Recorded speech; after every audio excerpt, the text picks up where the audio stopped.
In this day and age with things changing so quickly, the infinite potential of technology, the amount of information we can get off the internet at our fingertips, one thing has never changed. It's our need for good and helpful information, and that's what I try to bring to you here. But today we're going to talk about some very common myths that are circulating on the web about anal fissures.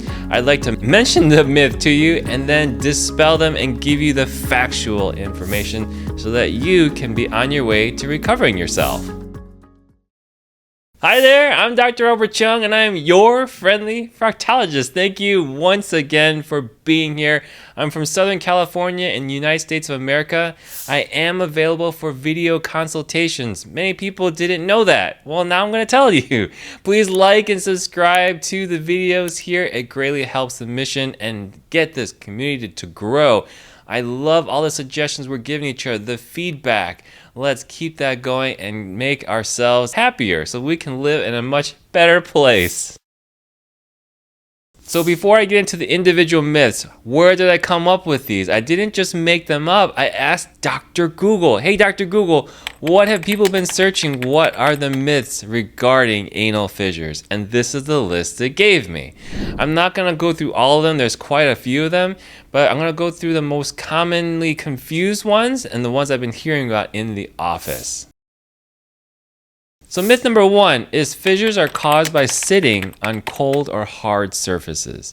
Now that is completely false because it doesn't matter what we sit on. Really, where fissures come from is the physical trauma to the inside lining of our anus. You know, when we sit on a surface, whether it's a chair or a concrete bench, we're sitting on our ischial tuberosities. What that is are bones in our pelvis, and underneath those bones is buttock, like muscle, gluteus muscles. We don't sit on our anus, okay? Remember I showed you the videos of trying to show your anus if you're trying to take a selfie with your camera. It's not just like you can point a camera down there and take a picture and all of a sudden your anus is there in full view. No, you've got to open the curtains, which means the buttock skin, the buttock muscles all need to be shoved away before you can even get a close-up look on your brown eye, okay? Some people have a really deep butt crack, and that's how high up it is. When you're sitting on a flat surface, that anus is sitting up here. The ground is here, anus is like way up here. So that doesn't even make sense for cold, hard surfaces to make cuts in our anus. Myth number 2 is anal fissures only happen to older people. That's actually not true, of course. And who does it happen to then? Well, it happens to everyone. It happens to even babies after they start pooping. Okay, like baby less than a month old can have a fissure. A teenager can have a fissure. Middle-aged person, men and women, etc. Okay, and again, it comes down to what kind of trauma or what challenges is the anus facing. Because can a baby have large, hard poop? Yeah, absolutely. Can an old person? Yes, absolutely. Can a teenager or a young person have a hard, lumpy, or diarrhea poop, which are the most common reasons for anal fissure? Yes, across the board. We have to eat, therefore we have to poop, and therefore we are all equally affected. Myth number 3 is anal fissures are a sexually transmitted infection, and that is absolutely not true. If that was the case, then people coming in close contact with each other or sexual encounters, you would be at risk of developing a sexually transmitted infection, right? Because these infections, virus, bacteria, what have you, are being transmitted from one organism or human to another human, and that does not happen. Again, anal fissures are a result of direct trauma. Can they happen during sexual encounters? Yeah, if you're at anal play, or you're using your finger, right? Or things get rough or passionate, yes, you can develop a fissure, but that does not mean you developed a sexually transmitted infection. Now, it is true that STIs can be associated with anal fissures, and so an anal fissure, a cut in the anus, can be there on the person's skin at the same time they have the bumps from like herpes, for example. But it doesn't mean that the fissure was caused by the herpes virus, right? So let's say, for example, a patient walks into the doctor's office and the doctor's looking at the skin. They say, oh, these are the bumps that and ulcers that are characteristic of herpes simplex. But yet they also see an anal fissure inside their anus. How should this be interpreted? Well, the herpes simplex has a very characteristic and very widely known look to them. So you treat those ulcers with the medication, but the fissure is not going to be treated with the herpes medication. That fissure needs to be treated in the traditional ways that we all know at this point, and I've done many videos covering that. So what does that also mean? Well, if you had anal play or anal sex and you're having bleeding and pain from the day before or night before, and you find an anal fissure in the mirror or someone looks for you, okay, that does not mean you just got an STI and it's showing up now. No, most likely the play was passionate, or you developed a rip because something randomly happened during the sexual encounter and now you have an anal fissure.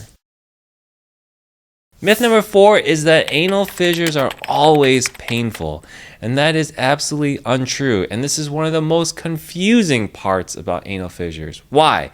Because if the pain is there, everybody assumes that the anal fissure is not doing well or you're in a flare-up.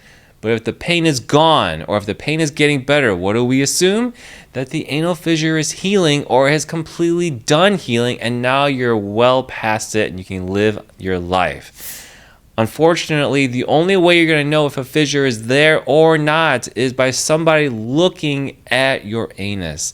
So absolutely, people can have gnarly, deep appearing chronic fissures like cuts in their anus, and they may not have any pain from it whatsoever. Very, very surprising. And then there's people that are on their way to healing, so it's almost healed, but I can still see the cut there, and people may not feel that at all. Pain definitely is usually the first thing that goes away when you have a fissure, when the conditions are getting better. For sure, that's that very common and consistent thing. If you're going to have hard poops or very rough diarrhea poops, the pain is usually still there. But if you get really soft poops, usually your pain gets better, and that kind of makes sense now, doesn't it?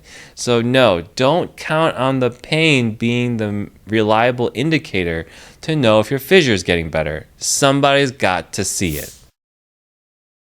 Myth number 5 follows in the same line. Anal fissures always bleed, right? And it's the same thing as the pain that we just discussed. Usually the blood is definitely there when the anal fissure is irritated or reopened, but it does not mean that it has healed over completely when the bleeding is not there, okay? And this drives people absolutely insane. And again, seeing your medical provider who can actually see the fissure for the, especially when it's deep, okay? Someone who has the patience to look is going to be the most important way and the only way to know if your fissure has healed or not. I'm telling you, patients have come in, they said they haven't seen bleeding for about a week, okay? And they said the fissure's got to be gone, Dr. Chung. I guarantee you I'm going to put money on it today. And I'll look and I'll still see the deep cut in there, all right? I can't always explain it, but somehow, some way or other, when you're pooping, the poop does not scrape against that cut and create bleeding to show. Myth number 6 is anal fissures are the same as hemorrhoids. No, they are not, because they are defining different medical conditions. Anal fissures are the cut in the lining of the anus. So if you look in their butt and you see like somebody took a knife, razor blade, and just made a nick in there, that's an anal fissure. That is not a hemorrhoid. Hemorrhoids do the swelling thing, do the prolapsing thing, right? And that bleeding may not have anything to do with a cut, an anal fissure. So can they exist separate from each other? Absolutely. They do not have to happen together at all. You can have an anal fissure without hemorrhoids, and you can have hemorrhoids without ever having had an anal fissure. The last and final myth that I'm super passionate about is anal fissures require surgery for healing. And that is absolutely not true. And I think most of you already know that. There's so many oils and creams out there. And then we prescribe as doctors like nifedipine, nitroglycerin, diltiazem to try and relax the muscle and heal things, right? There's a lot of dietary things. And I always preach on having a good habit or routine you can do every day to make sure you have the soft, mushy poop that the anus so dreams about. You know, the dream every single day. Now, there are many surgeries being done all around the world, and I believe these are being done in good faith, but personally, and my experience, many of these surgeries just do not work, okay? I've done a lot of videos on these, but things like fissurectomy, I don't think it works at all. LIS, I don't think works at all either. You know, many times these surgeries are focused on trying to heal the cut, but the point here is that the doctors are not focused on the right thing. My research in anal fissures and my experience tells me that the cut is the symptom. It is not the root cause. Therefore, if you're just trying to heal cuts, unfortunately, the patient is a setup for a repeat fissure. And this leads into my discussion on spasm, okay, with anal sphincter spasm, pelvic floor spasm. I always tell my patients, before you think about doing a surgery, especially the LAS where you're cutting muscle permanently and irreversibly, try some pelvic floor physical therapy. Try changing your diet. Try these creams out, okay? And if all those things fail, that's where my Botox procedure, which is proprietary. I have developed this procedure given the research in my office. It is different than any other Botox procedure done on this earth, okay? That's how special it is, and that's how I've been seeing major benefits in my patients because my understanding of it is not about healing that cut. We're trying to treat the muscles. So in conclusion, for sure, surgery is not the first thing for anal fissures. Even when you've had fissures for a while, I believe there are still things you can try. If you've never spoken to me before about an anal fissure, I believe there are a lot of things that your doctors have missed for you to try. Anal fissures are a super common condition. In fact, one British medical journal found 50% of people experience an anal fissure in their life. And I'll tell you, you know what? That is underreported. That is not accurate. About 98% to 100 have experienced an anal fissure, okay? Give me a break, because if you haven't had an anal fissure from a hard poop or a diarrhea poop in your lifetime, I don't even think you live on this earth. You're not human, okay? We've all been there. We've all had trouble on the toilet before. And that person that has not experienced that does not exist. So, given all of these myths, it's important, I think, in my opinion, to know, to calm yourself down when trouble arises, to be able to get help, to know what's going on with your body is very important. And I hope dispelling these myths were super helpful for you. And I hope you're dealing well with your recovery, and I really wish you the best. See you in the next one. Bye-bye.